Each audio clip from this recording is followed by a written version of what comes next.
You're looking at the tornado on the ground. We all barricaded down here. I looked up and saw the wall move.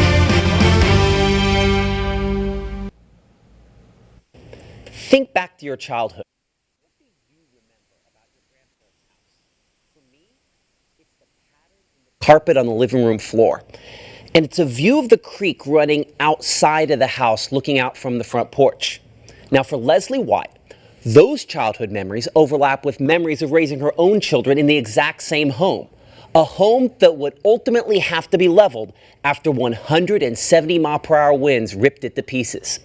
The 2014 Louisville EF4 tornado hit her home, and it almost took her life in the process. It's taken a decade, but it's finally time for her family to return 10 years later. So this was your grandmother's house? It was my grandmother's house. It was. So I grew up basically over here and at, of course, my parents' house, but we were over here every weekend. She picked me up from school. She was kind of like my second mom. My kids and I moved in probably in 1996. It's been a while. We lived here for a long time. So we were planning on staying here, and then the tornado. Can you tell me about that day? I worked in surgery at the time, so we got off early, probably about 12 o'clock. I came home and everybody's like, it's gonna be bad, gonna be bad. And I was like, oh, it's gorgeous outside. It's not gonna be bad. So I made my son go to work. He worked at Vowell's Marketplace, the grocery store, but I was watching you that day. Louisville, you have 10 minutes before a damaging tornado moves into town. You've got to be in your safe place. So when everything was red and you said get in your safe place, is exactly when I went in my safe place and it hit. When you close your eyes, what is it that you remember? Is there a smell? Is there a sound? Let's see, if I closed my eyes, all I remember hearing was the bay window in my kitchen. All the glass and stuff was breaking. I'm actually praying out loud. I had my Bible on my lap, and like I said, the crosses and stuff, and I literally was just praying out loud. And the mattress was, I had it over all of us in the hallway, and it was kind of like Haley's legs were trying to, not really go up, but I mean, it seemed like it was trying to suck her out, you know? So I was just like, Lord, don't take her, take me, you know, but.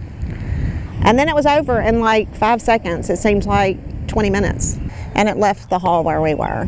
And I still have the faith picture in my hall now that was in the hall there, and it will be in this new house.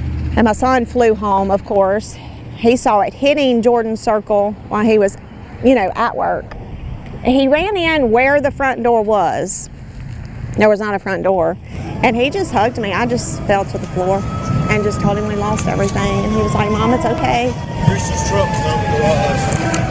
We just got one more. It's just a hard thing to go through, basically.